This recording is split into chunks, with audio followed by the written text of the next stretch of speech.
Que le nom du Seigneur soit loué. Alors que ce soit en live, en différé, d'autres, c'est la bénédiction. D'une manière ou d'une autre, Dieu nous parle. Voilà. Donc même si c'est destiné à d'autres personnes, quand on écoute, vu que c'est la parole de Dieu, on est aussi béni. Nous suivons. Que le Seigneur soit loué. Alors le frère Yann, dans sa prière, il a parlé, il nous a dit que Dieu nous a révélé sa parole. Ah, pour moi, c'est vital, frère, sœur. Dans Osée, sans la révélation, le peuple, il n'y a plus de frein. Nous suivons. Le monde est égaré parce qu'il n'a pas la révélation de Dieu. Ou du moins, il a rejeté la révélation de Dieu. La révélation, c'est le moyen que Dieu utilise pour se faire connaître. Amen. La parole est écrite, mais il faut l'esprit. L'esprit vient sur ce qui est écrit et il nous le révèle. C'est-à-dire qu'il nous apporte la connaissance claire, la signification de ce qui est écrit. Et c'est ce qui nous permet de savoir qu'est-ce que Dieu veut de nous. C'est ce qui nous permet de déjouer les ruses et les pièges de l'ennemi. Quand Dieu lui-même, il nous révèle sa parole. Que le nom du Seigneur soit loué. Alors nous lisons rapidement dans le livre des Éphésiens, en allant dans ce sens, Éphésiens chapitre 1,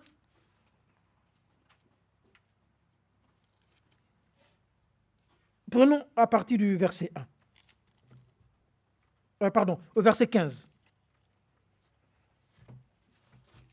Éphésiens 1, 15. C'est pourquoi moi aussi, ayant entendu parler de votre foi au Seigneur Jésus et de votre amour pour tous les saints, je ne cesse de rendre grâce pour vous. Je fais mention de vous dans mes prières. Pourquoi Paul fait mention de l'église d'Éphèse dans ses prières?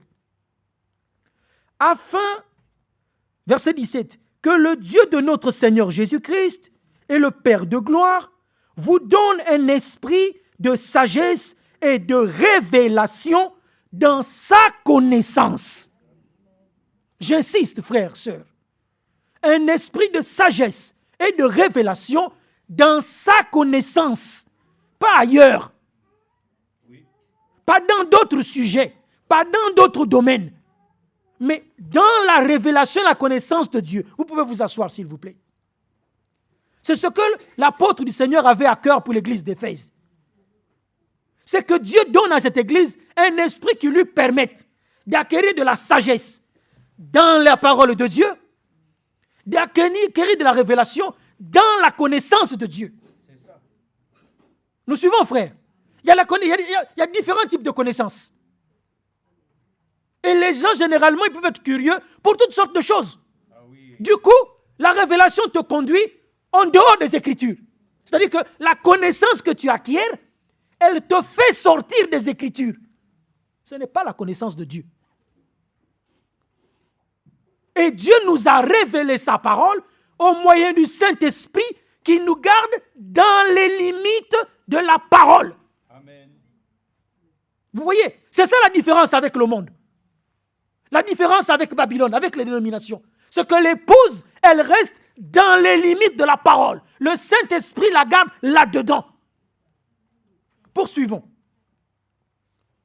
Vous donne un esprit de sagesse et de révélation dans sa connaissance, qu'il illumine les yeux de votre cœur pour que vous sachiez quelle est l'espérance qui s'attache à son appel, quelle est la richesse de la gloire de son héritage qu'il réserve aux saints. Je vais m'arrêter là. Parce que la suite, poursuivons. Quand on va dans Matthieu chapitre 16, nous parlons d'un esprit de sagesse et de révélation. Le Seigneur demande à ses disciples, que dit-on que je suis? D'autres disent tu es Élie, d'autres disent tu es ceci. Mais vous qui me suivez, que dites-vous que je suis? Qui dites-vous? Pierre dit tu es le Christ, le Fils du Dieu vivant. Vous suivez? Quand Pierre parle, ça ne vient pas de lui. Parce que le Seigneur le dit plus tard. Il dit, heureux es-tu Simon Pierre, fils de Jonas. Ce que tu dis là, je parle terre à terre, ce ne sont pas la chair et le sang qui t'ont révélé ça. C'est mon Père. Le Saint-Esprit, l'Esprit de révélation. Quand Gabriel parlait à Marie, disant que l'enfant qui allait naître est le fils du Très-Haut, Pierre n'était pas là. Quand Ésaïe annonçait, chapitre 9, un fils nous est né, un enfant nous est donné, Pierre n'était pas là. Mais quand le Saint-Esprit se saisit de lui, il parle conformément à la parole. Est-ce que nous suivons? Je parle d'un esprit de révélation. Toujours conformément à la parole, pas autrement. Est-ce que nous suivons? Allons juste à côté, Éphésiens chapitre 3, juste à côté. Verset 3, c'est juste à côté, c'est pas loin. Voilà. Éphésiens 3, 3. C'est par révélation que j'ai eu connaissance du mystère sur lequel je viens d'écrire en peu de mots. Il parle du mystère de Christ. Il nous dit, c'est par révélation. Ce que je vous dis là, je ne l'ai pas appris auprès de Gamaliel. Mais l'esprit de révélation, c'est-à-dire le Saint-Esprit, Jésus-Christ lui-même, quand il est venu me révéler, j'ai écrit cela. C'est pourquoi quand vous êtes dans 1 Corinthiens 11, quand il parle, l'apôtre Paul parle du repas du Seigneur. Il n'était pas là. Mais il dit, ce que je vous dis là, le Seigneur m'a révélé. Que le jour où ils ont pris, vous voyez, il dit comme s'il était avec eux. Pourquoi? Le Saint-Esprit. Toujours en accord avec sa parole. L'Esprit vient toujours sur la parole. Et quand l'Esprit vient sur la parole, il nous garde dans la parole. Et le Saint, oh frère, de vérité. Vous voyez? Alors, quand les gens essaient d'expliquer les tonnerres, le Saint-Esprit a dit, n'écris pas. Toi, maintenant, tu as un esprit qui vient pour essayer d'expliquer les tonnerres. Vous voyez que ça ne concorde pas? Parce que si c'est le Saint-Esprit qui t'inspire, il va te ramener à la parole. Il va te dire, c'est pas écrit, c'est scellé. Ne dis rien à ce sujet. Vous voyez? Le Saint-Esprit nous fait respecter la parole écrite. Poursuivons. Le mystère sur lequel je viens d'écrire, en peu de mots. Verset 4. En le lisant, vous pouvez vous représenter l'intelligence que j'ai du mystère de Christ. Vous suivez? Ce mystère, il n'a pas été manifesté au Fils des hommes dans les autres générations. C'est-à-dire qu'il n'a pas été révélé. Quand Daniel a voulu savoir, on lui a dit, c'est pas pour toi. N'écris rien. Pierre, il dit que le salut qui nous a été annoncé, avant nous, d'autres ont fait de ce sujet, de ce salut, un sujet d'investigation. C'est-à-dire qu'ils ont voulu savoir quand Dieu s'est révélé à eux. Mais la Bible dit qu'il leur fut révélé que ce n'était pas pour eux. Vous suivez? Et en autre temps, Dieu parle dans le Fils. Maintenant, il révèle la chose. Poursuivons. Dans les générations, comme il a été maintenant,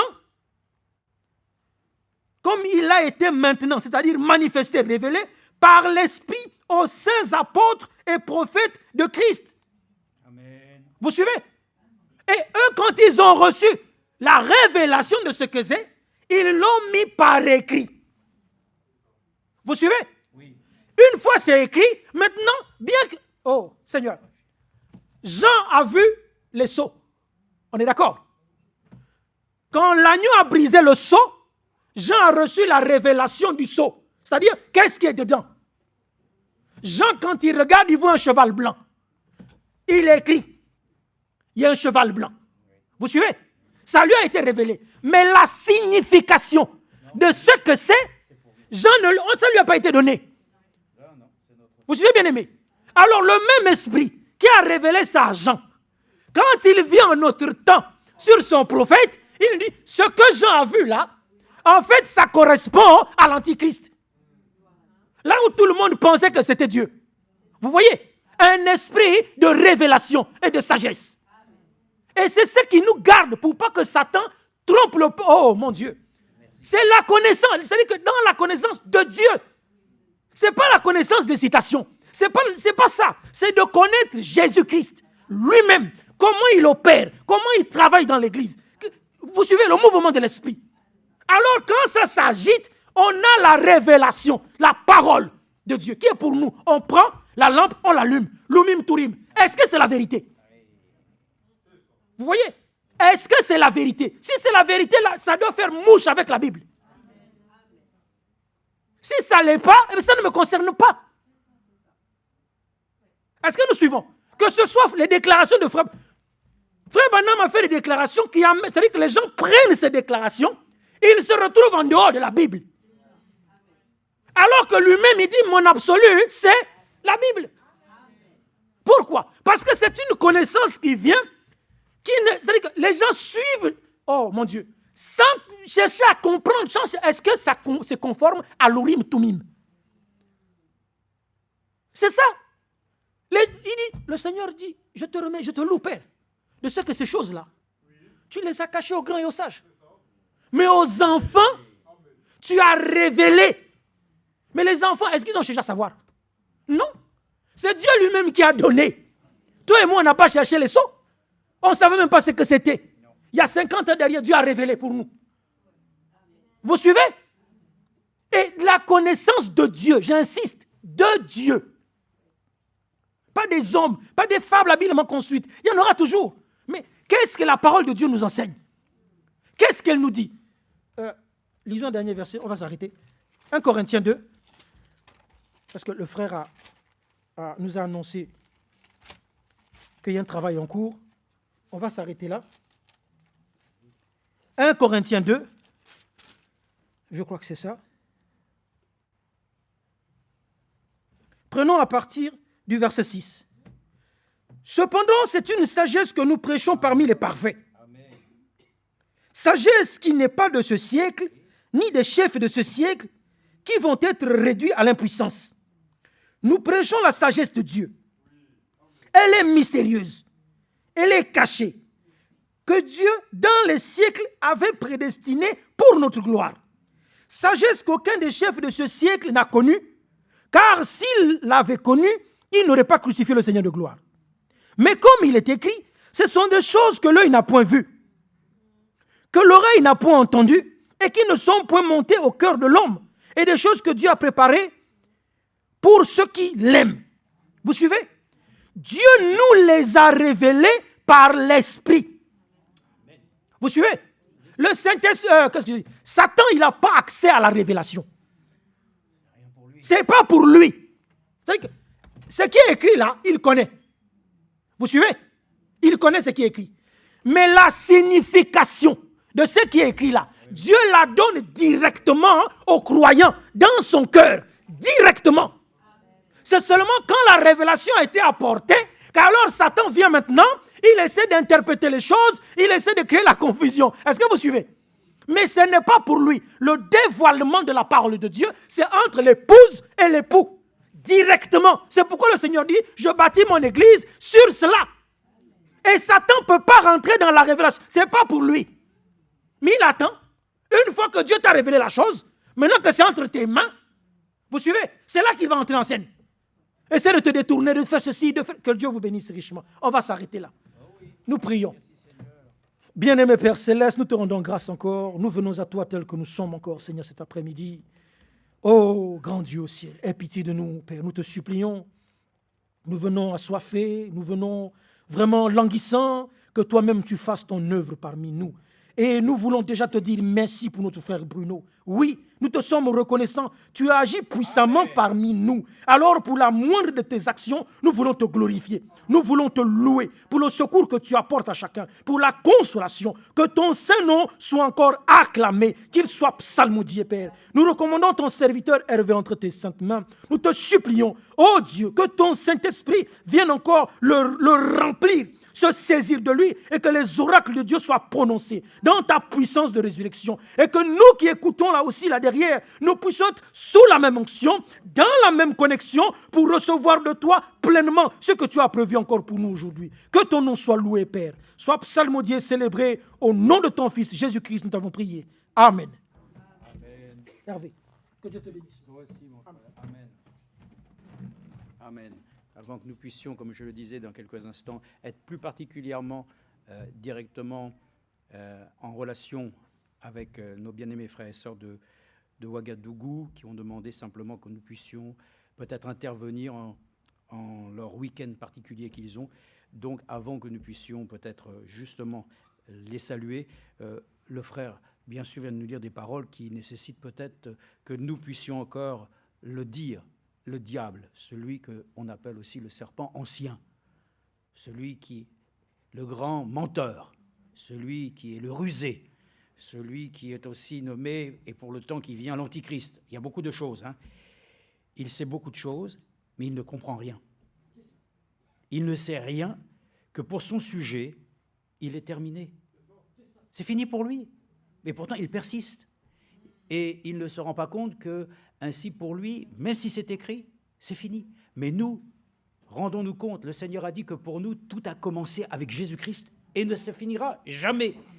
Donc nous sommes heureux de comprendre que ce que Dieu nous a révélé, c'est pour l'éternité. Mais pour ce qui n'est pas éternel, on ne peut pas le saisir, on ne peut pas le comprendre, parce que ce n'est pas destiné ainsi à eux. Donc le frère nous a dit que la parole de Dieu nous est destinée à nous, parce que les secrets, le Seigneur veut les révéler dans ton cœur. Et puis ces choses merveilleuses qui nous ont été annoncées d'avance du temps de Daniel. Mais le Seigneur a pris soin de nous les révéler pour notre temps. Et est-ce que nous les avons compris ? Il faut vraiment les avoir saisis par la foi. Quand nous voyons comment les choses ont été annoncées, comment cela nous a été montré clairement de la part de Dieu par le Saint-Esprit, alors l'ouverture des sceaux pour nous est devenue non seulement une clarté, mais une évidence. Alors que pour beaucoup aujourd'hui, ces choses restent totalement ainsi fermées. Donc merci notre frère Sibili pour nous rappeler que réellement nous comprenons les choses par révélation. Faute de révélation, le peuple meurt. Il n'a pas de guide, il ne sait pas comment se diriger. Voilà, que le Seigneur soit donc remercié. Et nous pouvons commencer peut-être donc ainsi cette réunion un peu particulière que nous avons dans le nom de Jésus-Christ. Je tiens à saluer nos bien-aimés frères et sœurs ainsi de Ouagadougou et du Burkina Faso. Comme vous le savez peut-être des fois, il leur est donné tous les ans de faire à cette époque-là une convention. Et je voudrais simplement faire un peu d'histoire, d'abord en les saluant vraiment cordialement dans le nom de Jésus-Christ, mais pas de ma part simplement, aussi de tous les frères et sœurs aussi qui sont rassemblés cet après-midi dans notre réunion locale. Donc c'est un petit peu une réunion un peu décalée sur l'international, mais qui reste d'abord aussi une réunion, premièrement, qui est dans le cadre de l'Église locale. Donc nous voulons dire simplement que moi-même, il y a quelques années en arrière, j'ai noté le 22, le 23 et le 24 mars 2019, il m'avait été donné de me rendre ainsi au Burkina Faso. Vous savez, moi je ne suis pas un très grand voyageur, je n'ai pas été beaucoup dans de pays différents. J'ai eu l'occasion d'aller une fois aux États-Unis, d'aller au Canada. C'était à l'époque avec mon frère Jean Holland. Et nous avons été aussi en Israël, nous avons été dans quelques endroits. Mais pour les frères et les sœurs, ça m'a été donné d'aller 2 fois en Afrique, une fois donc au Burkina Faso. Et c'est à l'époque où mon frère Jean Bado m'avait accueilli pour passer un séjour de 10 jours, et j'avais passé de très bons moments. Alors, nous sommes très heureux parce que je me souviens aussi d'avoir passé de bons moments avec des frères à l'époque. Je n'avais pas pu voir forcément tous les frères et sœurs là-bas. Je me souviens même qu'il y avait le frère Paré aussi, que je n'ai pas pu rencontrer à l'époque.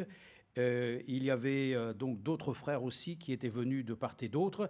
Il y avait ainsi le frère Baba Sédou Traoré de Bamako, le frère Talmon Saloma du Burkina Faso de Gawa, et il y avait aussi d'autres frères et sœurs que j'avais rencontrés à l'époque. Bref, ce que je veux dire, c'est que quoi qu'il en soit, que Dieu bénisse tous les enfants de Dieu au Burkina Faso. Vous savez, les temps sont difficiles. Bientôt, nous ne saurons même plus comment dire ou faire les choses de part et d'autre. Et je veux le dire, le peuple de Dieu est un peuple libre. Et cet après-midi, nous voulons le dire, je suis libre. Et dans cette liberté, par contre, l'Esprit de Dieu nous dit que nous ne faisons pas n'importe quoi. Dans l'Esprit du Seigneur, nous nous aimons réellement de l'amour de Jésus-Christ. Donc c'est ainsi que vraiment nous réclamons la bénédiction sur tous les bien-aimés et tous ceux qui travaillent sérieusement dans le Seigneur pour l'avancement du royaume de Dieu. Donc ainsi que le Seigneur bénisse richement tous les bien-aimés qui ce matin se rassemblent là-bas et qui sont ainsi désireux aussi d'apprendre du Seigneur tout ce qui sera nécessaire pour leur perfectionnement. Parce que la préoccupation, que ce soit nous, enfants de Dieu, ici en France, ou que ce soit dans n'importe quelle nation, la préoccupation est la même. Pourquoi ? Parce que nous avons un même message. Il faut que le Seigneur achève ce qu'il a commencé. Donc c'est important de nous laisser encore préparer par la parole de Dieu et de nous laisser ainsi réellement nous soucier de lui. Donc je suis très heureux parce que ainsi, à travers ces très bons souvenirs que j'avais eus dans les temps passés, et si je ne vis pas non plus, et vous non plus, avec le passé, nous vivons avec le temps présent, nous gardons en nous ce que le Seigneur nous a accordé de bénédiction pour nous aider à grandir, pour nous aider à devenir ainsi un peu plus, disons, fermes dans la foi et d'avoir ainsi part aussi au plan de salut et de rédemption. Donc là aussi, j'ai eu le petit programme qui a été donné. Je vois qu'il y a le frère Mathia de Côte d'Ivoire. Que Dieu donc bénisse aussi, en tout cas, tous les frères et sœurs qui sont présents et qui sont aussi des orateurs pour ce week-end. Voilà, pour nous, et je crois que c'est important, c'est d'abord de nous entretenir avec la parole de Dieu. Et dans le thème qui était développé, j'ai lu « Dernière phase de la Grande Commission ». Et il y avait différents passages bibliques qui ont été marqués. Bon, ces passages bibliques, je les ai notés ici, et il y en a bien sûr de précieux. Et je le crois que dans tous ces passages qui ont été cités ici, nous voyons qu'il y a une préoccupation, c'est de reconnaître que le Seigneur lui-même avait dit d'abord, et selon même ce que le Seigneur lui-même avait commandé, et nous pouvons le lire d'ailleurs dans Matthieu 28, c'est ainsi que nous pensons peut-être avec cette écriture, dans Matthieu, et cette écriture reste aujourd'hui une écriture qui est pour nous importante, parce que nous le voyons très bien, que la parole de Dieu, selon ce que le Seigneur avait dit, devait être prêchée. Mais prêchée où? Elle devait être prêchée partout, partout jusqu'aux confins du monde, afin que ainsi la parole de la vie soit ainsi réellement donnée et apportée, afin que tous puissent l'entendre. Mais nous arrivons à la fin, frères et sœurs. Et je vais vous dire, comme je l'ai déjà dit, le Seigneur lui-même l'a dit, « Trouverai-je la foi à mon retour ?» Ben, frères et sœurs, nous pouvons le dire qu'il trouvera la foi en ceux qui croient dans sa parole. Mais il n'y en a plus beaucoup. Nous sommes 8 milliards d'individus. Et sur les 8 milliards, la parole de Dieu dit qu'il y en aura bientôt un seul qui va rentrer. Et ça sera le dernier. Encore une fois, nous insistons. La masse d'habitants sur cette terre est vraiment très importante. Mais le Seigneur viendra et il verra qu'il n'y aura plus ainsi de personnes désireux de croire dans le Dieu Tout-Puissant. Ils auront mis de côté totalement la parole de Dieu. Alors le Seigneur ne pourra faire qu'une seule chose. Il viendra, et comme nous l'avons entendu dernièrement, ça sera le jugement des nations. Mais avant que ne vienne même ce jugement, l'Église épouse sera enlevée. Elle ira près du Seigneur selon sa promesse. Donc, lisons ce qui est écrit ici dans Matthieu 28, verset 18. « Jésus s'approcha et leur parla ainsi. « Tout pouvoir m'a été donné dans le ciel et sur la terre. Allez, faites de toutes les nations des disciples, baptisez-les au nom du Père, du Fils et du Saint-Esprit. » Oh, que Dieu soit remercié, que nous avons ainsi pu saisir et comprendre combien ce nom nous a été révélé pleinement. Le nom de notre Seigneur Jésus-Christ, par lequel nous avons été rachetés, le nom par lequel nous devons faire toutes choses, le nom par lequel ainsi, il nous a été dit ainsi à travers la nouvelle alliance, par tous les disciples, que nous devons baptiser au nom du Seigneur Jésus-Christ. Bon, ce n'est pas cela que nous voulons dire, mais « et enseignez-leur à garder tout ce que je vous ai prescrit, et voici, je suis avec vous tous les jours jusqu'à la fin du monde. » Donc, nous voyons bien que la parole de Dieu devait être prêchée jusqu'aux confins du monde. Mais ce message que nous avons reçu aussi pour notre temps a été prêché partout dans le monde. Et ce message, réellement, est encore aujourd'hui accordé à tous ceux qui veulent bien entendre ce que Dieu dit à l'Église. Mais le temps va venir, frères et sœurs, où les choses vont s'arrêter. Le temps de la grâce va s'arrêter. Et il faudra bien que les choses puissent arriver comme le Seigneur l'a dit. Alors, c'est ainsi dans cette optique que nous nous préparons ainsi à l'enlèvement. Et nous savons que l'enlèvement va venir très rapidement, soudainement, et que pour beaucoup, il y aura des effets de surprise. Mais ne soyons pas surpris. Le Seigneur nous a prévenus qu'ainsi, il y aura beaucoup certainement de difficultés, de tribulations de part et d'autre. Et comme nous le pensons, si nous regardons l'état des nations, rien n'est bien entendu, bien reluisant. Je pensais simplement que la situation de la France devient très compliquée. Avant, c'était peut-être plutôt la France qui pouvait porter assistance même à l'Afrique. J'arrive à me demander si c'est pas bientôt l'Afrique qui va nous aider. Si nous regardons à toutes ces choses, frères et sœurs, nous sommes finis. Nous comptons sur la grâce de Dieu, nous comptons sur l'aide du Seigneur. Nous ne regardons pas sur l'état des nations, nous ne regardons pas sur l'état économique. La situation mondiale nous a été révélée. Il faut qu'il y ait ainsi une institution, voilà, que l'Antichrist mettra en place Donc, en attendant toutes ces choses, continuons notre marche avec le Seigneur d'une manière digne de son évangile. Donc, la dernière phase de la grande commission, c'est que nous puissions tous parvenir au but que le Seigneur a fixé, que nous soyons bientôt tous réunis dans le ciel à la rencontre de Jésus pour aller ainsi au souper des noces, manger à sa table et puis ensuite pouvoir régner avec lui pendant 1000 ans. Et puis ça s'arrête là. Non, on va continuer ça jusque dans l'éternité. Nous devrons aussi connaître ainsi, frères et sœurs, de nouveaux cieux et une nouvelle terre. Donc, en attendant toutes ces choses, nous sommes ici présents et nous continuons et nous travaillons avec, comme le Seigneur le dit, crainte et tremblement, à notre salut. Et nous voulons avancer. Et je peux vous le dire que s'il y a une chose que le croyant doit pouvoir préserver vraiment dans toute sa vie, c'est que réellement l'enfant de Dieu est libre. Il est libre de quoi? De tout système, de toute tendance, de toute influence qui vient des hommes. Le Seigneur nous a accordé la grâce d'avoir un message puissant qui nous a fait sortir ainsi de la dénomination de tous les systèmes organisés. Nous l'avons dit, Frère Branham l'a parlé, il a dit ainsi le cosmos, qui est ainsi toute cette civilisation organisée, qui marche ainsi selon son bon plaisir, qui ne considère pas du tout la présence de Dieu dans leur vie. Mais pour nous qui considérons que notre Dieu est avec nous tous les jours, selon sa promesse, et qu'il a décidé de conduire nos pas, alors combien nous sommes heureux de nous confier en lui encore en ces jours si avancés.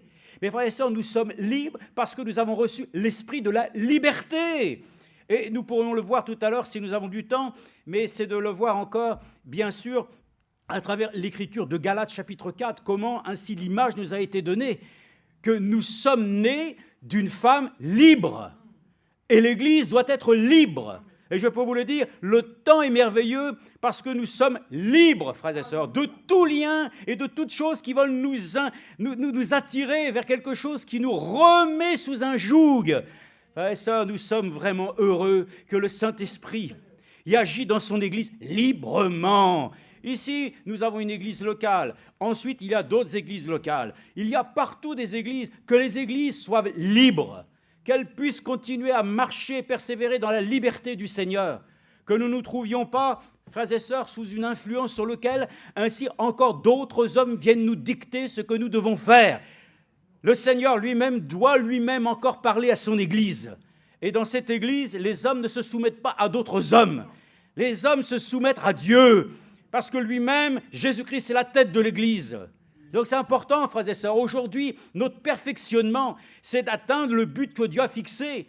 Si les choses ont commencé par l'Esprit, frères et sœurs, elles doivent finir par l'Esprit. Elles ont commencé par la parole de la vérité, elles finiront par la parole de la vérité. Ainsi, nous allons le voir, ainsi. Oh, Galates, insensés, mais qui a pu vous convaincre qu'il y a un autre évangile, frères et sœurs? Il n'y a pas un autre message. Il y a toujours la même parole, et cette parole doit nous conduire. Et cette parole nous met en liberté avec Dieu. Parce que là où il y a des liens que les hommes se forgent entre eux, lorsqu'il y a des groupes, lorsqu'il y a des liens qui sont tissés dans l'amitié, ça bride le Saint-Esprit. Il faut que nous soyons libres parce que nous sommes le corps de Jésus-Christ. Il faut que le Seigneur, lui, soit libre pour pouvoir encore manifester sa grâce à travers les enfants de Dieu. Partout, Seigneur, où tu as mis ainsi des anciens, que tu as mis ainsi des serviteurs de Dieu pour prêcher ta parole, que les enfants de Dieu soient libres autour de celui qui nous réunit, qui nous unit les uns avec les autres. Et ça, ce temps est révolu. Dieu va nous faire sortir de tout système encore qui aurait pu s'organiser pour notre temps, où les hommes se sentent ainsi mieux qu'avec certains, qu'avec d'autres. Nous devons être bien avec le Seigneur, les uns avec les autres. Ça, c'est une chose importante, frères et sœurs. C'est fini. Les choses qui donnent du favoritisme pour certains, cela c'est terminé. En tout cas, pour notre cas, nous sommes libres. Nous pouvons aimer notre frère, notre sœur librement, dans la vérité.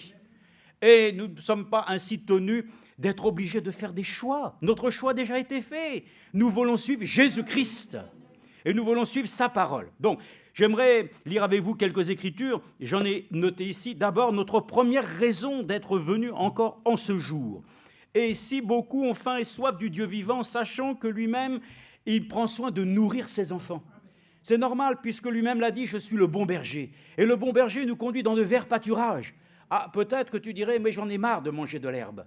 J'en ai marre de... Frères et sœurs, nous ne devons pas nous lasser de manger la nourriture pour le temps convenable que Dieu a suscité. Et à travers même le ministère de Frère Branham, nous nous réjouissons encore aujourd'hui d'écouter ce que Dieu nous dit. Et nous écoutons aussi précieusement les prédications, ainsi que notre bien-aimé frère Édouard Franck a eu à prêcher durant tout ce temps de son ministère. Et nous sommes très heureux de pouvoir nourrir nos âmes de la parole qui nous a été donnée comme une nourriture pour nos âmes. Donc moi, je ne veux pas être ainsi rassasié. Non, au contraire, je veux encore avoir faim et soif jusqu'au jour où nous serons peut-être tellement rassasiés, Dieu pourra nous emmener. Mais pour l'instant, nous avons faim et soif du Dieu vivant. Et notre raison d'être venu, c'est la même que lorsque nous voyons dans Apocalypse chapitre 1, lorsque Jean lui-même a été transporté sur l'île de Patmos.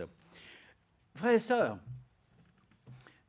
nous sommes reconnaissants à Dieu que le Seigneur connaît toutes choses et qu'il sait pour chacun d'entre nous quelle est notre destinée.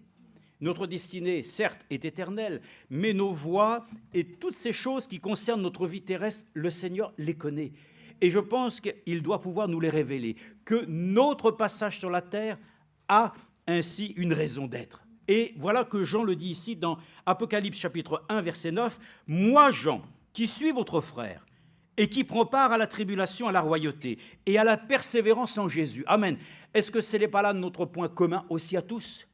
D'être aussi dans, je dirais, vraiment dans ces difficultés du temps présent, nombreuses. Mais, frères et sœurs, ce que nous avons besoin, c'est encore de persévérance. Amen. Et tous, ensemble, nous persévérons dans les voies du Seigneur. Donc, ce que nous voulons faire, c'est qu'à chaque fois que nous pouvons nous réunir, c'est dans un seul but, c'est de nous encourager, de nous exhorter, de nous corriger et de prendre soin que tous soient consolés. Donc aujourd'hui, notre liberté, celle que le Seigneur nous a donnée, c'est dans son esprit. Amen. Et l'Esprit de Dieu doit procurer aux enfants de Dieu ainsi le bonheur que le Seigneur a promis. Amen. Je ne veux plus, frères et sœurs, dans mon cœur sentir une quelconque chose qui me tire vers une chose ou vers une autre, quelque chose qui bride notre cœur. Soyons ainsi réellement l'Église du Dieu vivant, libre, comme il l'a appelé ainsi depuis les origines du temps, ainsi où l'Église apostolique n'est pas née ainsi des raisonnements, elle est née du Saint-Esprit. L'Église est née à la Pentecôte. L'effusion du Saint-Esprit a fait naître les choses. Alors, dans cet instant-là, ils étaient peureux, ils sont devenus zélés pour le Seigneur. Mais est-ce que ça les a amenés à faire n'importe quoi ? Non. Frères et sœurs, quelqu'un qui est soumis à Dieu fera la volonté de Dieu. Donc, nous ne voulons pas non plus de notre liberté faire ce que nous voulons. Mais nous voulons une liberté réellement comme le Seigneur nous l'a donnée. Et nous allons le lire. De quelle liberté nous parlons ? Regardez aussi, dans notre nation, nous parlons de liberté, nous parlons de république. Chacun a le droit de dire ce qu'il veut, de faire ce qu'il veut. Et nous voyons que les gens font n'importe quoi. Et ça, dans la parole de Dieu, la vraie liberté, ce n'est pas de dire ce que tu veux, ce n'est pas de penser ce que tu veux, mais c'est de dire ce que Dieu dit. C'est de penser ce que Dieu dit, ce qu'il veut, ce qu'il souhaite. C'est ça, frères et sœurs. Notre liberté se trouve, comme Paul l'a exprimé, Paul, prisonnier de Christ, esclave de l'action du Saint-Esprit. C'est ça ma liberté.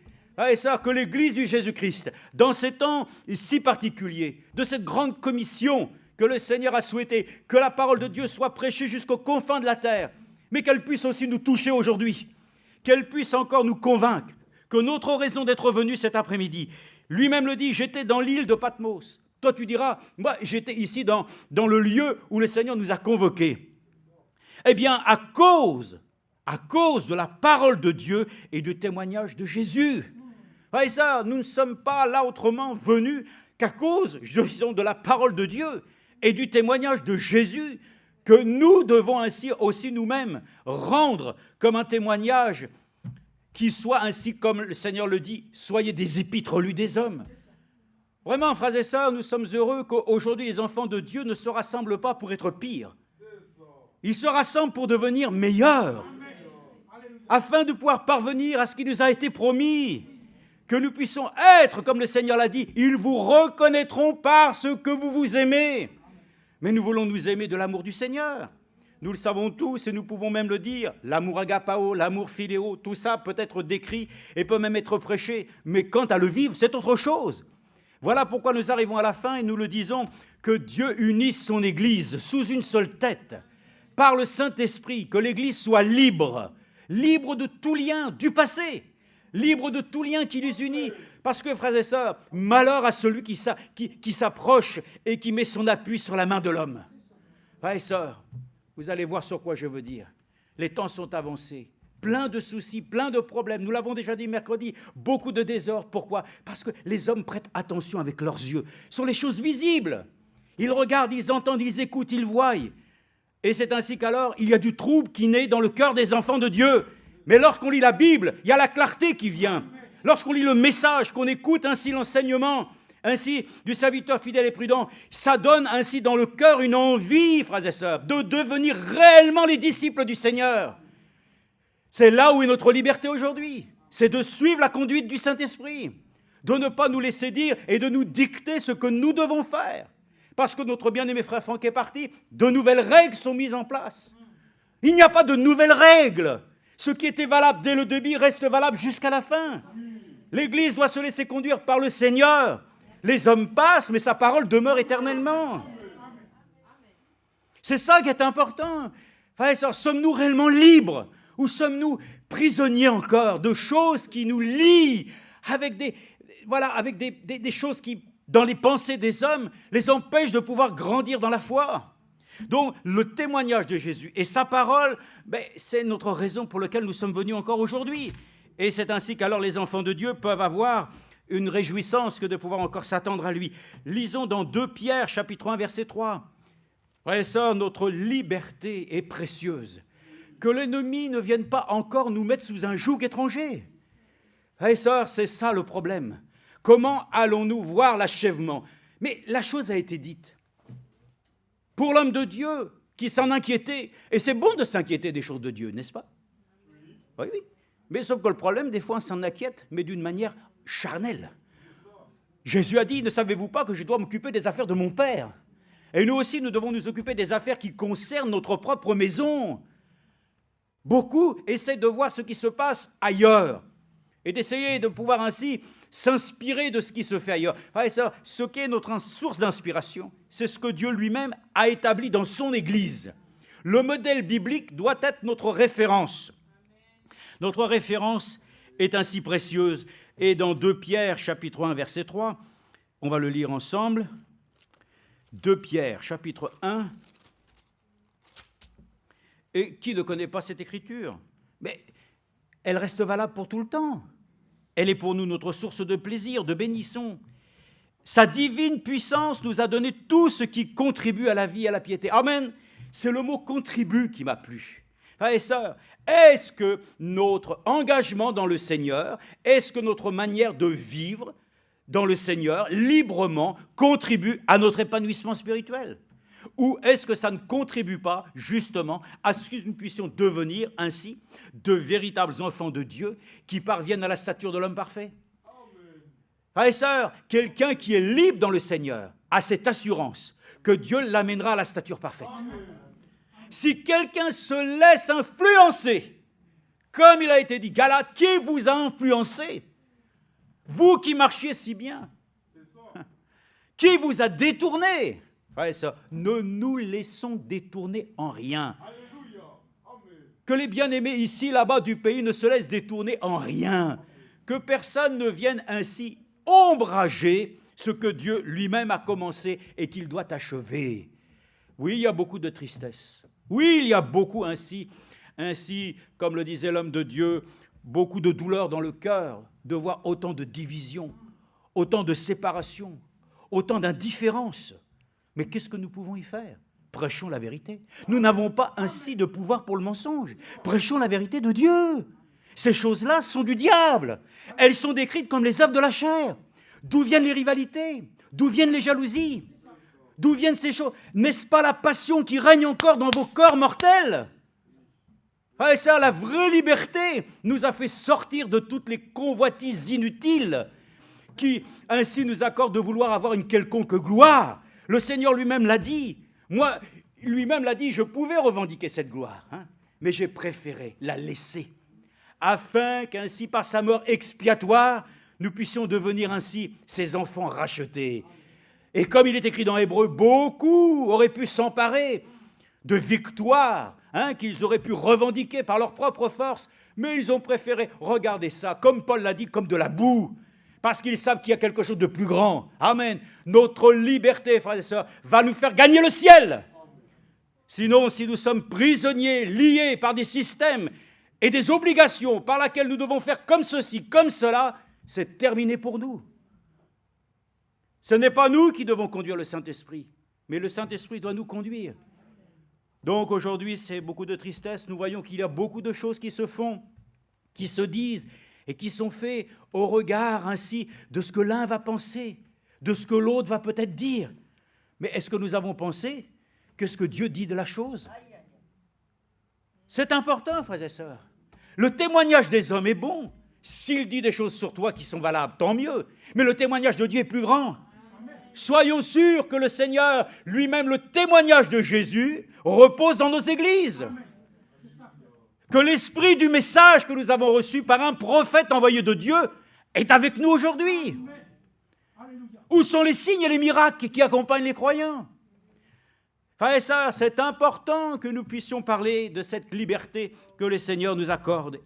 Alors il est dit ici, lui qui nous a appelés par sa propre gloire et par sa vertu, par elle, les promesses les plus précieuses et les plus grandes nous ont été données, afin que par elles vous deveniez participants de la nature divine, en fuyant corruption qui existe dans le monde par la convoitise. À cause de cela même faites tous vos efforts pour joindre à votre foi la vertu la connaissance, et ainsi de suite. Mais il est dit, à la piété, la fraternité, à la fraternité, l'amour. En effet, si ces choses existent en vous et s'y multiplient, elles ne vous laisseront pas sans activité ni sans fruit pour la connaissance de notre Seigneur Jésus-Christ. Amen. Vraiment, frères et sœurs, je suis heureux que tout ce que nous entendons, tout ce que Dieu nous accorde d'avoir ainsi à vivre comme expérience, ça contribue à notre épanouissement spirituel. Mais tout ce qui est fait, frères et sœurs, je vous le dis, tout ce qui est fait par la force, tout ce qui est fait ainsi pour essayer de bousculer, tout ce qui est fait pour essayer d'imposer, tout ce qui est fait avec tous les éléments que l'homme peut faire, pour essayer d'écraser, pour essayer d'imposer, frères et sœurs, c'est voué à l'échec. Le Seigneur l'a dit, ce n'est ni par la force ni par la puissance, mais par mon esprit. Et je vous le dis, le Seigneur lui-même va achever la chose par le Saint-Esprit. La chose qui a commencé à la Pentecôte va se renouveler. Nous sommes prêts à ça? Ou est-ce que nous sommes prêts encore à combattre pour des choses qui sont ainsi vouées à leur échec? Frères et sœurs, remercions le Seigneur de tout notre cœur. Notre liberté, elle a été réellement au prix fort. Je pense toujours, regardez, l'histoire même nous révèle. Bon, aujourd'hui, tout le monde vit comme il pense être et pensant que la guerre, c'est loin derrière nous. La guerre est partout. Et nous pensons simplement que lorsque la France a été libérée, l'Europe a été libérée, ainsi du nazisme, il a fallu le sacrifice, mais de milliers de soldats jeunes qui sont venus ainsi simplement débarquer sur les plages de la Normandie, devant ainsi, bien entendu, l'ennemi qui se donnait ainsi bien des raisons de tirer ainsi pour essayer d'anéantir cette attaque. Frères et sœurs, c'est important de le comprendre. La liberté, ça a un prix. Et le prix a été payé, c'est Jésus. Frères et sœurs, vous voulez m'ôter ça? On veut t'ôter ta liberté? Frères et sœurs, que personne ne ravisse ta couronne. Que personne ne prenne la paix que Dieu t'a donnée. Il nous a donné, a acquis à grand prix cette liberté. Je n'appartiens plus au monde, je suis libre. Tu as brisé mes liens. Tu m'as brisé les liens avec tout ce qui m'unit dans les choses terrestres. Et maintenant, devrais-je à nouveau me mettre dans les liens de la servitude? Frères et sœurs, brisons la religion et toutes les choses qui veulent encore lier les enfants de Dieu. Le message que nous avons entendu, les prédications que nous écoutons, c'est la liberté pour le ciel. Que personne ne se laisse imposer des choses, frères et sœurs, qui viennent nous remettre encore sous le joug. Frères et sœurs, moi, je ne vais pas retourner aux choses que j'ai vomies. Je ne suis pas un chien. Et puis, j'ai une chose que tu as aussi. Tu as un droit d'aînesse. Et que personne ne prenne ton droit d'aînesse. Nous avons un héritage. Et cet héritage, il est céleste. Nous ne voulons rien avoir, frères et sœurs, avec des choses qui sont là de cette terre, frères et sœurs. C'est de la souillure. C'est des choses sur lesquelles ainsi notre cœur n'est pas attaché. Donc c'est important, frères et sœurs. La grande commission que Dieu a fait dans tout son âge, c'est que les enfants de Dieu sortent. Alors nous allons le lire. Et c'est ça dans le thème. Il faut sortir du milieu d'elle. Mais de quoi on parle? Oh, frères et sœurs, nous allons le lire dans quelques instants. J'aimerais lire simplement dans Romains 15. Dans Romains chapitre 15, une écriture. Il faut sortir, frères et sœurs. Aujourd'hui, tout le monde dit « Oh, nous sommes sortis des dénominations. Nous sommes sortis ainsi de tout ce qui est... » Frères et sœurs, est-ce que nous sommes sûrs que nous sommes vraiment sortis de tout système?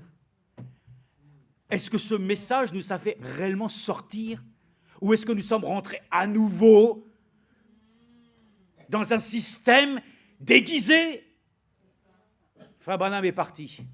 Nous avons vu ce que ça avait fait. Les gens ont dit, on ne doit rester qu'avec le message. Mais frère et sœurs, nous ne restons pas qu'avec le message, nous restons avec toute la parole de Dieu. Et cela a été transmis ainsi à notre bien-aimé frère Franck, qui lui-même a travaillé ardemment. Mais il y a aussi, lui-même a été établi, voilà, sur ses serviteurs. Donc chaque serviteur doit être libre dans chaque assemblée locale où il est. On ne vit pas, ses frères et sœurs, sous la coupe de quelque chose qui est organisé par quelqu'un. Nous devons être simplement, voilà, sous l'autorité du Dieu vivant. Ça, c'est important, je vous dis, nous ne pourrons pas partir, nous n'aurons pas ainsi un enlèvement qui pourra être possible si les gens sont encore liés, prisonniers, avec des structures que d'autres viennent à vouloir bâtir aujourd'hui. Ne me faites pas rentrer dans cela. Je n'en veux pas. Je suis sorti de cela. Je ne veux plus y rentrer. Je ne veux même plus l'envisager. Tu dois prendre parti pour tel frère. Tu dois prendre parti pour telle église. Tu dois... Ouais, ça, nous avons pris un parti. Jésus-Christ crucifié. Et aujourd'hui, comme nous le savons, nous ne sommes pas là pour convaincre quiconque, mais l'Esprit de Dieu peut convaincre de péché du royaume des cieux. Laissons-nous convaincre par la vérité. Ne nous laissons pas tromper, frères et sœurs. Jamais nous devons nous laisser tromper. Ainsi, ce monde est vraiment un monde qui, Seigneur, ne correspond pas, bien entendu, ainsi à notre désir. Nous ne sommes pas d'ailleurs de ce monde. Ce monde n'est pas chez nous. Alors, nous faisons tout pour qu'il ne nous ramène pas à lui. Hein? Non, ne nous laissons pas tromper, frères et sœurs. Les temps sont vraiment mauvais. S'il vous plaît, lisons ensemble dans 2 Romains chapitre 15. Et ensuite, je vous donnerai une écriture que les frères ont repris dans leur invitation. Et je vous dis, oui, c'est la vérité. Ce temps est ainsi arrivé de considérer les choses comme Dieu le dit. Car il dit ici, dans Romains chapitre 15, « Actuellement, je vais à Jérusalem pour le service des saints, car la Macédoine et l'Achaïe ont bien voulu faire une collecte en faveur des pauvres et qui sont parmi les saints de Jérusalem. Elles l'ont bien voulu et elles leur doivent, car si les païens ont pris part à leur avantage spirituel, ils doivent aussi leur rendre service dans les questions matérielles. Cela fait, et les produits de la collecte, une fois remis, je participerai pour l'Espagne en passant chez vous. » Regardez ce qui est dit ici. « Car la Macédoine et l'Achaïe ont bien voulu faire une collecte en faveur des pauvres qui sont parmi les saints de Jérusalem. Et l'ont bien... » Frères et sœurs, tout ce que les enfants de Dieu font librement, c'est de tout cœur. Tu n'es libre que si tu sers le Seigneur de tout ton cœur. Sinon, tu es prisonnier parce que tu veux servir encore le monde. Tu veux bien avoir une relation directe avec ce que Dieu fait dans l'Église, mais tu vas avoir encore un pied avec ce que les autres font. Comment tu veux y arriver? L'achèvement de toutes choses, c'est la séparation complète et totale de tout ce qui fait que les hommes peuvent rester attachés à des choses mortelles, mais portant nos regards vers l'invisible. Nous sommes conscients, frères et sœurs, que tout ce que tu fais, fais-le de bon cœur, librement. Tu donnes tes dîmes, tu donnes des offrandes, tu donnes ainsi de toi-même parce que tu aimes Dieu. Cette liberté de l'esprit fait que les choses que tu fais, tu le fais par amour. Tu aimes ta femme par amour. Et la femme aime son mari par amour. On sert Dieu, c'est ça la liberté. C'est parce que tu le fais librement. Personne ne t'impose. Comment l'Église devrait avancer comme cela? Librement, de tout cœur, sans avoir besoin de la contrir. Tu dois faire ci, tu ne dois pas aller là, tu ne dois pas faire ceci. Et puis, il y a toujours des raisons pour empêcher que Dieu puisse ainsi accorder sa bénédiction. Ouais, ça, nous voulons être bénis de Dieu. Et nous voulons faire un seul corps. Nous voulons, je l'ai déjà dit, combien nous avons chanté, nous sommes un dans l'amour croyant. Et nous avons chanté ça, et nous avons vu des frères se séparer. Donc, ce n'est pas un critère que de chanter. Ce n'est pas un critère simplement que de réciter.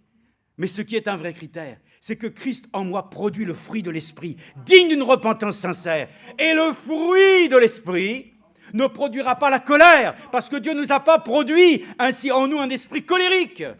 Regardez ce qui se passe aujourd'hui. La colère a gagné le cœur des enfants de Dieu, des serviteurs. Et on parle de liberté, mais vous êtes esclaves du malin. Esclaves, frères et sœurs, de ses propres sentiments, là où la liberté est l'esprit d'amour.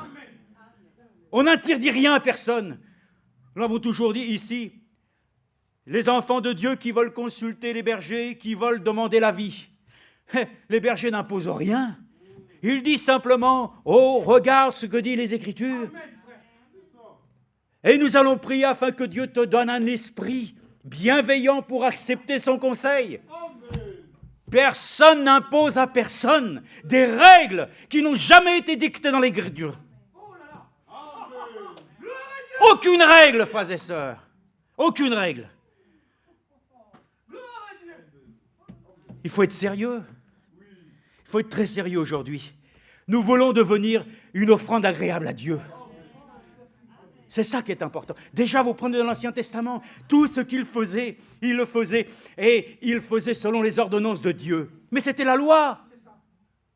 Et selon la loi, il faisait les choses correctement. Et Dieu dit, là où le sang grillait, où la viande sentait la corne, où les choses et les excréments, tout, enfin bref, je ne pourrais pas donner de détails parce que je sais qu'en tout cas, je n'ai plus à être sous la loi. Amen. Frères et sœurs, ceux qui ne sont pas libres vivent comme des lois. Et ils imposent des lois aux autres. Vous devez faire comme ça à telle heure. Et vous devez faire les choses ainsi. Et puis Dieu dit différemment. Alors qu'est-ce que je peux faire? Je dis, Seigneur, je reste fidèle au message biblique de mon temps présent. Je reste fidèle au message aussi. Mais je reste aussi au ministère que nous avons reçu. Amen. Mais je reste aussi fidèle à mon assemblée locale. Et nous sommes en harmonie pour que toutes ces... Voyez-vous, frères, il y a beaucoup de choses qui se font dans les églises qui ne sont pas franches. Il y a beaucoup de choses qui se font ainsi, parce que ça va, qu'est-ce que l'autre va penser de... Frères et sœurs, oh, si nous sommes libres, nous pourrons faire les choses comme nous avons toujours eu l'occasion de pouvoir le dire. Nous ferons les choses parce que réellement, nous le faisons avec un cœur qui n'a qu'une seule préoccupation. Que nous puissions devenir de ceux qui offront à Dieu un culte agréable. Pas un culte qui repose ainsi sur des préceptes et des lois. Et ces choses, Dieu dit qu'il sentait, et il dit, oh, cela était une odeur agréable. Mes frères et sœurs, nous devons être une odeur agréable à Dieu. Et Dieu ressentira une odeur agréable là où il verra un peuple libre. Parce que lui-même peut venir ainsi et s'exprimer. Dieu dit, je parle à l'Église et l'Église doit écouter.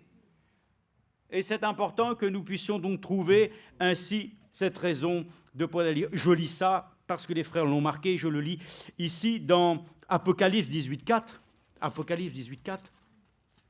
Mais vous allez voir qu'en fin de compte, vous direz, mais ce n'est pas le contexte. Si, écoutez, oh là là, c'est important d'avoir le contexte. Hein. Le frère vient de le dire dans la parole d'introduction, les frères ne l'ont pas entendu, mais il l'a dit. Il faut que nous puissions comprendre, voilà, la parole de Dieu selon l'Esprit du Seigneur. Beaucoup de gens entendent les choses et disent, t'as entendu ça? Oui. Ah ben voilà, donc Dieu a dit ça. Mais non, c'est pas ça. Et l'autre dit autrement. Avec le Saint-Esprit, il y a une harmonie qui se crée. Frères et sœurs, là où il y a une liberté de l'esprit, il y a harmonie. Là où il y a dispute et discorde, là où il y a division, ce n'est pas l'esprit du Seigneur. Mais celui qui comprend que les choses deviennent difficiles, vous savez ce qu'il fait? Alors, il ne cherche pas à surenchérir. Il dit d'accord, ok. Et il prie son Dieu. Parce qu'il sait que ça ne sert de rien. L'homme de Dieu l'a dit, ça ne sert de rien. Nous pourrions dire des choses peut-être un peu... Mais c'est comme ça. Vous ne pouvez pas changer ainsi un lapin en carpe. Vous n'allez pas changer des choses comme ça. Donc, accordons-nous la grâce de lire ce que Dieu dit ici dans ainsi Apocalypse 18, 4. Oh, je lis ça ensuite et je prends. Je pense que personne ne saura. Oh, il est là, excusez-moi. Mais je prends ceci. Voilà l'Écriture. Il est dit ici, chapitre 18, verset 1. Après cela, je vis descendre du ciel un autre ange qui avait une grande autorité, et la terre fut illuminée de sa gloire. Il cria d'une voix forte, elle est tombée, Babylone la grande. Elle est devenue une habitation de démons, un repère de tout esprit impur, et un repère de tout oiseau impur et détesté, parce que toutes les nations ont bu du vin de la fureur de son inconduite.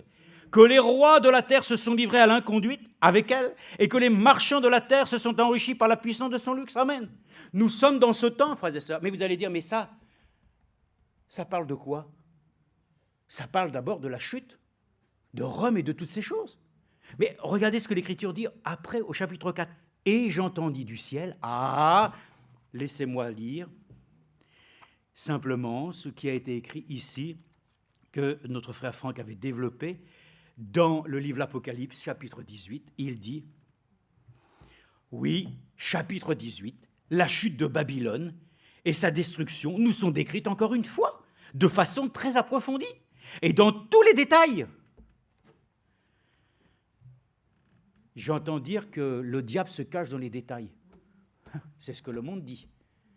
Dieu, lui, se réveille dans les détails. Ce n'est pas un Dieu qui reste caché, il se révèle. Et c'est un Dieu qui doit révéler encore le péché et ainsi la désobéissance de l'Église. Et il dit ici, ce chapitre doit en effet être lu attentivement, chacun pour soi, afin de se représenter l'ampleur des jugements et de la colère divine. Mais regardez maintenant le chapitre 18, verset 4. « Et j'entendis du ciel une autre voix. Sortez du milieu d'elle, mon peuple, afin de ne point participer à ses péchés et de ne pas recevoir votre part de ses plaies. » Je lis maintenant ce que l'homme de Dieu dit. Il dit lui-même, « Le dernier appel venant du ciel retentit à la fin du temps de la grâce. En ces mots, sortez du milieu d'elle, mon peuple, afin que vous ne participiez point à ses péchés et que vous n'ayez point de part à ses fléaux, car ses péchés se sont accumulés jusqu'au ciel et Dieu s'est souvenu de ses iniquités. » Apocalypse 18, 4 à 5. Il est possible que des personnes destinées au salut s'y trouvent encore jusqu'au dernier moment avant l'enlèvement. Elles sont appelées à en sortir par le dernier message. Amen. Le message fait sortir les gens ainsi de toute l'organisation, de tout système. C'est valable encore aujourd'hui. Lisons encore le message, lisons la parole, écoutons les prédications, afin que nous soyons ainsi sûrs que nous sommes vraiment sortis, frères et sœurs, que nous sommes sortis du milieu de la confusion, du désordre, de tout ce qui est devenu ainsi, aux yeux de Dieu, comme une puanteur. L'Église épouse, c'est l'Église sainte qui doit venir à lui. Comme il est écrit ainsi, ah oui, la nouvelle Jérusalem, elle s'est préparée comme une épouse s'est préparée. L'épouse doit se préparer, frères et sœurs. Elle doit être libre de pouvoir quitter ces lieux terrestres d'un instant à l'autre. Rien ne doit pouvoir la retenir. Rien ne doit nous retenir. Alors, frères et sœurs, tout ce qui aujourd'hui veut à nouveau s'établir dans l'Église comme des règles, comme des choses sur lesquelles, vous savez, le frère l'avait dit tout à l'heure, mais beaucoup ont dit, tu vois, tu n'as pas la révélation des 7 tonnerres. D'accord, ok. Ce n'est pas nouveau. Hein. Mais frères et sœurs, ce que nous avons besoin, c'est de la révélation de Jésus-Christ. Voilà pourquoi les 7 sceaux ont été ouverts. C'est la révélation de Jésus-Christ qui contient en elle-même, si nous écoutons, ainsi les secrets cachés qui ont été révélés à l'Église. Amen. Donc, n'entrons pas, frères et sœurs, dans des explications. Rentrons dans la révélation. Je crains fort, frères et sœurs, que nous soyons devenus à nouveau dans l'esprit de compréhension, à nouveau l'esprit de l'intelligence, de la réflexion et du raisonnement. Faisons attention. Cette liberté que Dieu nous a donnée, c'est pour que nous gagnions le ciel et que ce qu'il a commencé s'achève de la manière dont lui-même a commencé. Il faut que je lise avec vous. J'ai noté quelques passages, je ne peux pas tout lire, mais Romains 13:8, le but est de comprendre, frères et sœurs, que notre liberté est précieuse, mais c'est la liberté de l'esprit. Nous ne sommes pas libres de nous-mêmes, nos vies ne nous appartiennent pas, mais nos vies ne nous appartiennent à aucun homme. Mon frère, ma sœur, ta vie n'appartient à aucun homme. Beaucoup disent, maintenant tu es sous l'autorité de l'Église, c'est vrai, mais qui est la tête de l'Église? C'est Jésus-Christ. Donc, il faut que nous soyons reconnaissants à Dieu et de respecter tout ce que Dieu a établi dans son Église. Nous devons nous soumettre les uns aux autres. Que ça nous plaise ou que ça ne nous plaise pas, soumettons-nous les uns aux autres. Et Dieu va nous bénir. Mais qui dit soumettre, on n'est pas soumis à l'homme, on est soumis à Dieu. Comme toi tu dis, voilà maintenant les autorités, là les gendarmes et toutes ces choses, voilà, bon, il faut que je me soumette, mais tu te soumets parce que tu te soumets, parce que tu ne peux pas faire autrement, hein. Mais pourtant, Dieu dit, celui qui ne se soumet pas à l'ordre que Dieu a établi, ne se soumet pas à Dieu lui-même. Voyez ça, soumettons-nous, c'est vrai, non pas à des hommes, mais à cause de Dieu, par respect pour lui, parce que nous savons que ce qu'il a prôné pour nous est merveilleux et béni. Donc, Hébreux 13:8, il est dit, ne devez rien à personne, si ce n'est de vous aimer les uns les autres, car celui qui aime les autres a accompli la loi. Amen. Frères et sœurs, nous ne nous devons rien les uns les autres, si ce n'est de nous aimer. Beaucoup disent, oui, mais il y a encore, voyez-vous, le passé et les choses qui ont été dites. Mais frères et sœurs, heureusement que le Seigneur lui-même ne tient plus compte de nos péchés, de nos transgressions, hein, qu'il a mis tout ça derrière son dos. Hein. Frères et sœurs, il faut que nous soyons libres du passé. Libres, frères et sœurs. Oui, mais le frère, il m'a tellement fait de mal. Ah oui. Il t'a tellement blessé. Oui, il y a tellement eu des... Frères et sœurs, ne pouvons-nous pas tous repartir du bon pied? Ne pouvons-nous pas tous aujourd'hui le dire, de cette liberté que tu as reçue, mon frère, que j'ai reçue? Dieu ne peut pas nous mettre ensemble pour pouvoir parvenir maintenant à ce qu'il achève ce qu'il a commencé? N'est-ce pas encore trop tard? Ça ne le sera pas, frères et sœurs, pour les élus de Dieu. Parce qu'il est écrit que dans les temps, ainsi, les élus de Dieu pourraient être séduits, mais ils ne le seront pas. Donc nous sommes heureux, et que ce soit nos bien-aimés là-bas de l'Afrique, que ce soit les bien-aimés ici de la France, de l'Europe ou de partout, la préoccupation est la même. Puissions-nous parvenir tous ensemble, d'un même cœur, ainsi vers la promesse que Dieu accomplira bientôt. Donc le problème n'est plus de dire, voilà, qu'est-ce qui se dit, qu'est-ce qui se fait, est-ce que là, il faut faire ceci, frère et sœur. Laissons-nous conduire par Dieu, parce que c'est lui qui va rentrer en scène lui-même maintenant. Ce n'est pas un homme. Les gens n'ont pas bien saisi. Lui-même, il va s'occuper lui-même. Je vous dis une chose, il y a une chose que les gens n'ont pas commencé à comprendre. Mais le jugement de Dieu a déjà commencé dans sa maison. Dieu est en train déjà de mettre de l'ordre dans sa maison. Et nous devons ainsi nous laisser mettre aussi en ordre. Nous devons nous laisser ordonner de lui. Amen. Colossiens 2, allons aussi dans Colossiens 2. Colossiens chapitre 2. Colossiens chapitre 2, versets 13 à 23. J'ai marqué important. Alors c'est que ça doit l'être. De toute façon, tout ce que Dieu dit est important. Ah ben oui, bien sûr. Mais il est dit. Regardez. 13 à 23. Colossiens 2, 13 à 23. Vous qui étiez morts par vos offenses et par l'incirconcision de votre chair, il vous a rendu à la vie avec lui en vous faisant grâce pour toutes vos offenses. Amen. Il a effacé l'acte rédigé contre nous et dont les dispositions nous étaient contraires. Il l'a supprimé en le clouant à la croix.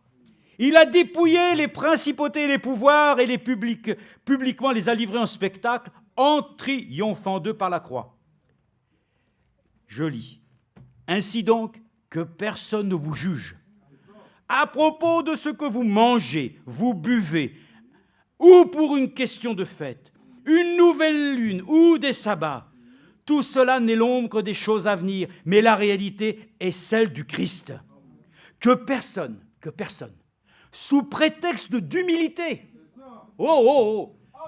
d'humilité et d'un culte des anges, ne vous conteste à son gré le prix de la course. Un tel homme s'abandonne à des visions, il est envelé à des fins orgueils et des pensées charnelles. Et ça, j'ai vu, aujourd'hui j'ai entendu, après des années, avec toute, je dirais, toute simplicité de cœur, voilà, on s'adresse à des fois à des gens, mais vous voyez, il y a des personnes que quand ils parlent, qu'ils disent les choses, ils veulent être plus saints que Dieu. Ils veulent vous donner un message encore plus idyllique. Ils veulent donner ainsi plus d'impact. Comment? En vous imposant des choses. Ne vous laissez rien imposer que ce que Dieu lui-même a imposé dans ta vie. Que tu puisses te consacrer à lui. Que tu te soumettes à son ordre divin. Donc que personne ne nous soumette à rien, frères et sœurs, qui n'a rien à voir avec l'Esprit de Dieu. Moi, je sors de tout ça. Hein. Sortez du milieu de tout ça. Voyez ça, le temps est de partir. Le temps est d'être sûr que nous sommes liés et attachés à un seul Seigneur. Moi, je suis encore attaché à mon église. Ça, on m'a dit ça, moi, dernièrement. Oui, mais tu parles comme ça parce que c'est ton fils ou parce que c'est ta fille. Mais en Jésus-Christ, il n'y a plus ni fille, ni garçon, ni quoi que ce soit. En Jésus-Christ, nous sommes tous une nouvelle création. Nous sommes tous des frères et des sœurs. Donc, frères et sœurs, comprenons bien la chose. Il peut y avoir encore des sentiments humains pour certaines choses. Mais pour la parole de Dieu, il n'y en a plus. Moi, je ne suis pas l'ami personnel et intime de frère Franck. Il n'est plus là. Et je ne l'étais pas avant, mais je l'aimais comme mon frère. Comme un serviteur de Dieu établi. Et aujourd'hui alors, qu'il n'est plus là, nous devrions, à cause même, si nous pouvons le dire, à cause au moins, je ne veux pas dire de sa mémoire, mais à cause au moins du ministère que Dieu lui accorde, nous aurions au moins la décence de pouvoir répondre lui-même à ce que lui-même nous a demandé de poursuivre. Aimez la vérité, chérissez la vérité, que de créer des choses sur lesquelles, ainsi, on a pu ainsi dissocier les frères et les sœurs, pour que nous puissions arriver à marcher d'un même pas selon des règles établies par Dieu. Non, par des hommes, pas par Dieu. Donc il est écrit ici, il est enflé d'un vain orgueil par ses pensées charnelles. Au lieu de s'attacher au chef, par qui tout le corps soutenu est rendu cohérent par les jointures, et les articulations grandissent d'une croissance qui vient de Dieu. Amen. Si vous êtes mort avec Christ, écoutez bien, si vous êtes mort avec Christ au principe élémentaire du monde, pourquoi, comme si vous viviez dans le monde, vous laissez-vous imposer ces règlements? Il y a des règlements qui viennent de sortir. Il y a des règlements, des nouvelles choses. Et ça, tout ce qui n'est pas imposé de Dieu dans sa parole, nous ne sommes pas tenus de pouvoir en porter même une attention minime. Ne prends pas, ne goûte pas, ne touche pas. Toutes ces choses vouées à la corruption par l'usage qu'on en fait. Il s'agit de préceptes, d'enseignements humains qui ont, il est vrai, une apparence. Je te dis que c'est beau. C'est beau. Nous devons faire comme ça. Nous n'avons pas besoin d'apparence de piété. Nous avons besoin de la piété de Dieu qui habite notre cœur. Nous avons besoin de faire comme les premiers disciples, de nous aimer de la manière la plus simple qui soit. Il faut qu'on sorte, frères et sœurs, de tout ce qui est du maquillage. Jézabel elle-même, vous pouvez voir ce que ça a donné. Frères et sœurs, l'Église va être mise à nu. L'Église doit être présentée, sans tache, ni ride, ni rien de semblable. Nous devons être l'Église que le Seigneur va présenter, qui n'est absolument soumis à aucune chose, qui ainsi lui impose de faire telle et telle chose, que Dieu ne lui ait jamais dit de le faire. Il y a tellement, frères et sœurs, ne nous imposons pas des choses nouvelles. Si déjà nous pouvons faire tellement les choses que Dieu nous a demandé de faire, ça serait déjà très bien, n'est-ce pas?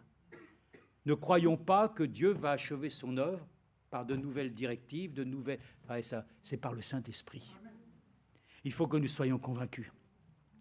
Et il est dit, qui ont, il est vrai, une apparence de sagesse en tant que culte volontaire, humilité, rigueur pour le corps, mais qui ne méritent pas d'honneur et contribuent à la satisfaction de la chair. Amen. Non, on ne vient pas se réunir pour provoquer la chair. Nous, on vient ici pour rechercher encore, pour ceux qui en ont besoin, le baptême du Saint-Esprit. Nous avons besoin, frères et sœurs, de ne pas chercher le Saint-Esprit d'une manière charnelle. Nous avons besoin de le rencontrer tel que Dieu l'a dit. Si tu crois, tu verras la gloire de Dieu. Crois dans sa parole.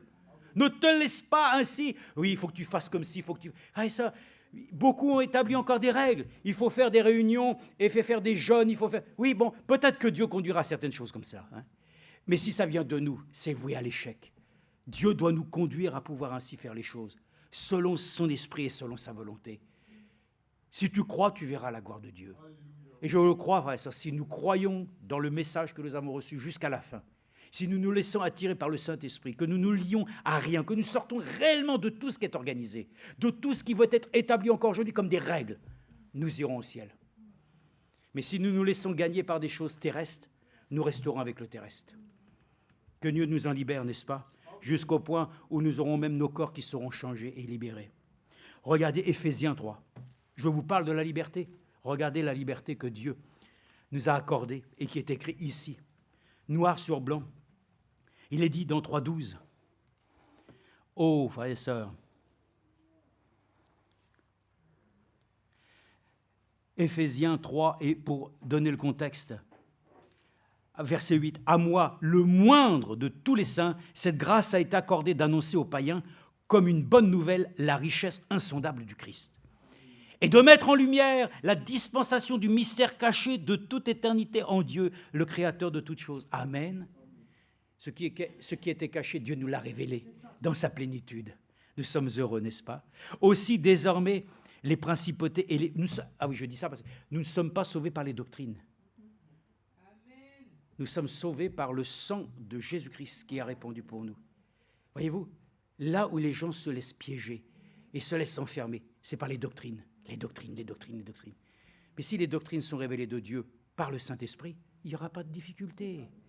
Et pourquoi il y a tant de difficultés? Parce qu'on essaye par nos propres forces de vouloir vivre la parole de Dieu. Mais le Seigneur l'a dit, quand bien même tu voudrais, tu n'y arriveras pas. Mais c'est dans la faiblesse parfaite que le Seigneur manifeste sa puissance parfaite. N'essayons pas de vouloir faire nous-mêmes. Laissons-le le faire lui-même. Ainsi, désormais, les principautés, les pouvoirs dans les lieux célestes connaissent par l'Église la sagesse de Dieu dans sa grande diversité, selon le dessein éternel qu'il a réalisé par le Christ Jésus-Christ, notre Christ, oui, Jésus notre Seigneur, en qui nous avons par la foi, écoutez bien, en qui nous avons par la foi en lui la liberté de nous approcher de Dieu avec confiance. Les gens ont peur aujourd'hui. Oh, attention, selon ce que tu vas voir. Il y avait un frère qui me disait... J'ai dit, mais tu vas toujours visiter un peu les assemblées. Aujourd'hui, tu sais, c'est compliqué. Hein. Ah bon? Oui, parce que tu ne sais plus trop ce qu'il pense là. Si l'autre, il fait comme ça. S'il fait les retransmissions en direct. Si l'autre, il ne fait pas les retransmissions en direct. Oh là là. C'est là qu'on en est arrivé. L'Église vit comme ça, sous la crainte, sous la peur. L'Esprit de Dieu, ce n'est pas la peur. C'est l'ordre. C'est l'ordre divin.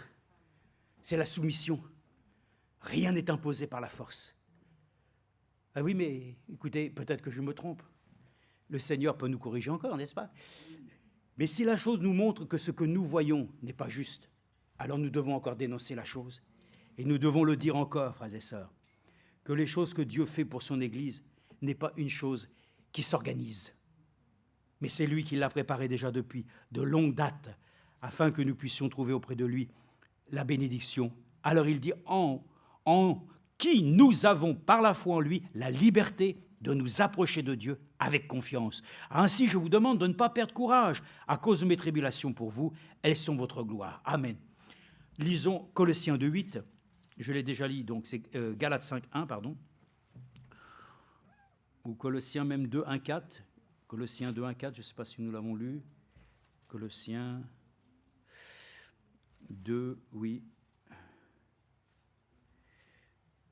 Oui, non, on va le lire aussi. Colossiens chapitre 2, verset 1. « Je veux en effet que vous sachiez quel grand combat je soutiens pour vous, pour ceux de Laodicée et pour tous ceux qui n'ont pas vu mon visage, afin que leur cœur soit consolé, qu'ils soient unis dans l'amour et enrichis d'une pleine certitude, de l'intelligence pour connaître le mystère de Dieu Christ, en qui sont cachés tous les trésors de la sagesse et de la connaissance. Amen.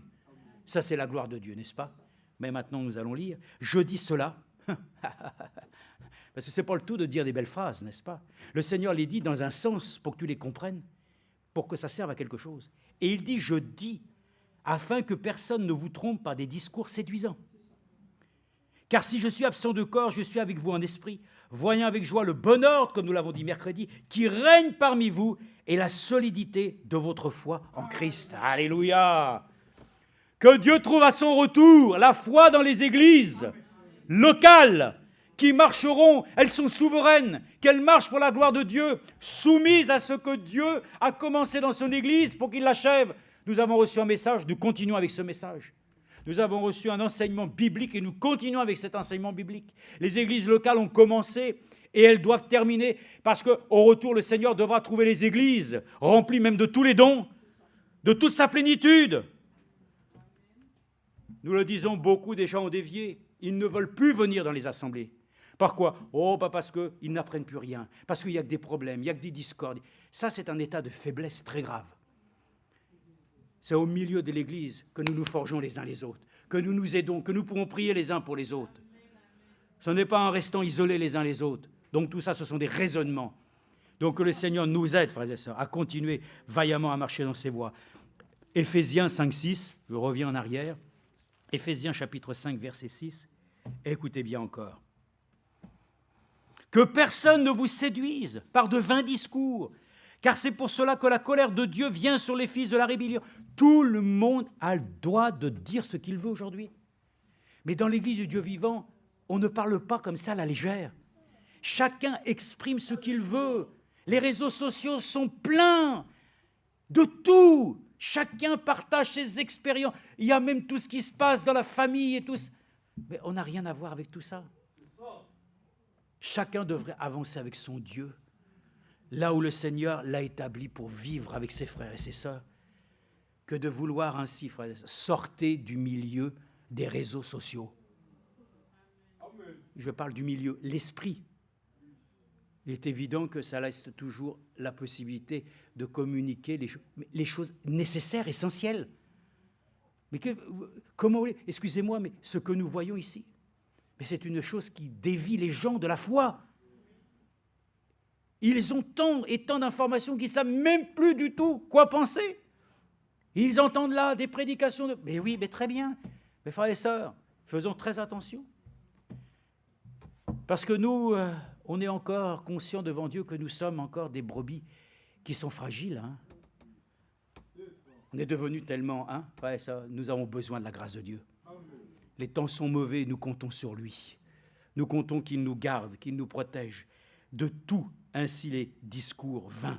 Que personne ne vous séduise par de vains discours, car c'est pour cela que la colère de Dieu vient sur les filles de la rébellion.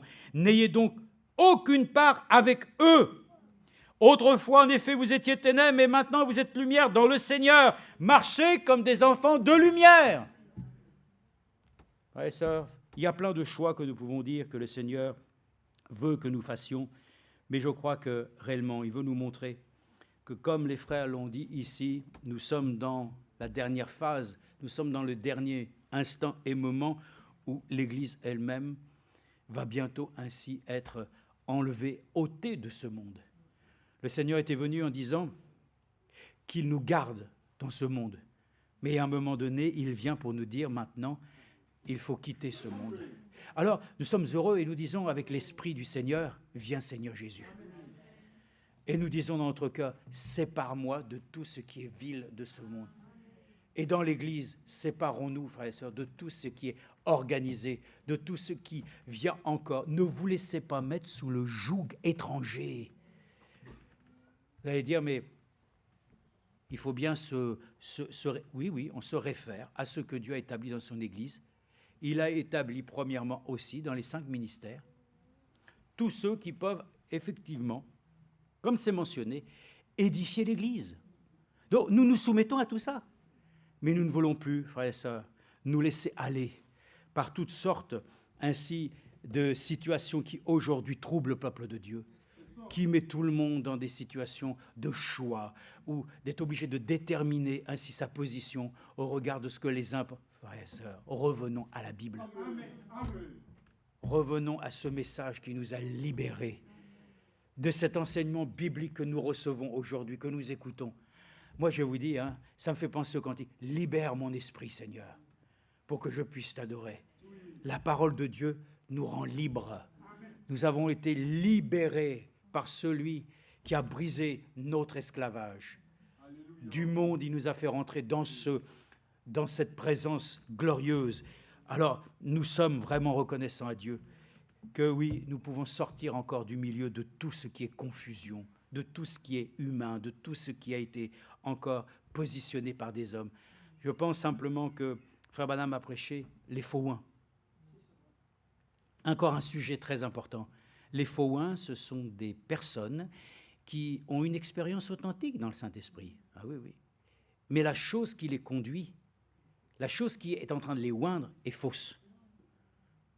Donc, nous voulons demander à Dieu qu'il puisse nous garder, que son esprit nous oigne,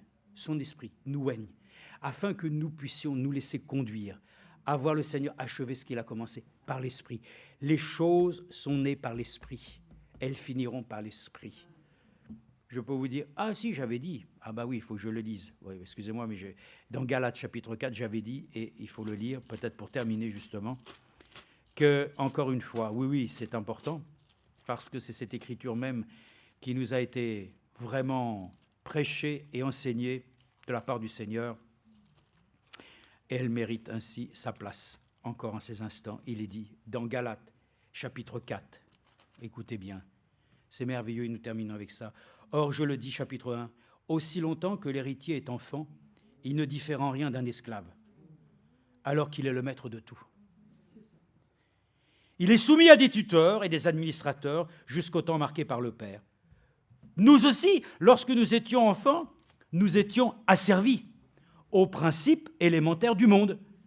Mais lorsque les temps marqués furent accomplis, Dieu a envoyé son Fils, né d'une femme. Pour l'instant, né d'une femme. Ce n'est pas précisé quel type, mais né d'une femme. Et né d'une femme, né sous la loi, afin de nous racheter. Et moi, dans la version que aussi j'ai, c'est afin de libérer ceux qui étaient sous la loi, que pour que nous recevions l'adoption. Et parce que vous êtes des fils, Dieu a envoyé dans votre cœur l'esprit de son Fils, qui crie Abba, qui veut dire Père. Ainsi, tu n'es plus esclave, mais fils. Et si tu es fils, tu es aussi héritier grâce à Dieu. Amen. Donc si nous ne sommes plus les esclaves, nous sommes libres. Et de cette liberté, Dieu nous donne un accès, frères et sœurs. Comme nous le savons, le voile a été déchiré, nous avons un accès au lieu très saint. Mais nous avons aussi cet après-midi un accès direct à notre héritage. Maintenant, regardez de cette liberté. Où est-ce que réellement nous pouvons en bénéficier vraiment, je dirais, voilà, pleinement. Lisez un peu plus loin. Regardez ici. Verset 21. Dites-moi, vous, question. Vous, qui voulez être sous la loi, n'écoutez-vous pas la loi? Moi, je dis, je veux être sous la grâce. Car il est écrit qu'Abraham eut 2 fils, un de la femme esclave et un de la femme libre. Mais celui de l'esclave fut engendré selon la chair. Voyez-vous, frère et sœurs, on peut revenir. Tout ce qui vient en premier n'est pas spirituel. Le premier Adam, était à l'image de Dieu. Dieu a créé à son image. Mais ceux qui sont en Jésus-Christ deviennent comme le Seigneur. On ne va plus simplement une image, nous devenons comme lui. Tel qu'il est, nous serons. Donc, les choses que nous puisons dans la chair, frères et sœurs, ça n'amène pas la vie. Et il est dit que justement ce qui était en premier n'était pas spirituel. Mais le second Adam est devenu l'esprit vivifiant. C'est Jésus-Christ. C'est ça qui te rend libre aujourd'hui. Sois rempli de l'esprit. Ne soyons plus remplis de connaissances, de règles, de lois, de préceptes, de raisonnements.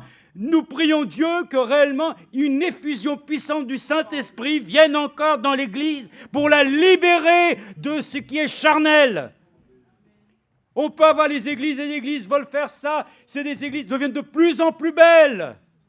On a des moyens techniques de plus en plus importants. Mais il y a moins en moins de la présence de Dieu, oui. Vous direz non, nous, la présence... Oui, mais comprenons ce que nous voulons dire. Pour beaucoup, les gens sont attachés à ce qui est visible. Attachons-nous à la parole. Timothée prêche la parole. Et comme il est écrit dit, car il est écrit qu'Abraham eut 2 fils, une de la femme esclave et un de la femme libre. Nous ne prêchons pas le 3e Adam non plus. Nous avons le second Adam et c'est celui qu'il nous faut parce que c'est la nouvelle alliance qui est éternelle.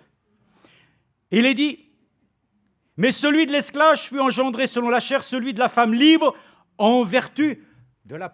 Oh là là! Tu vis ta liberté sur quoi? Sur les promesses de Dieu.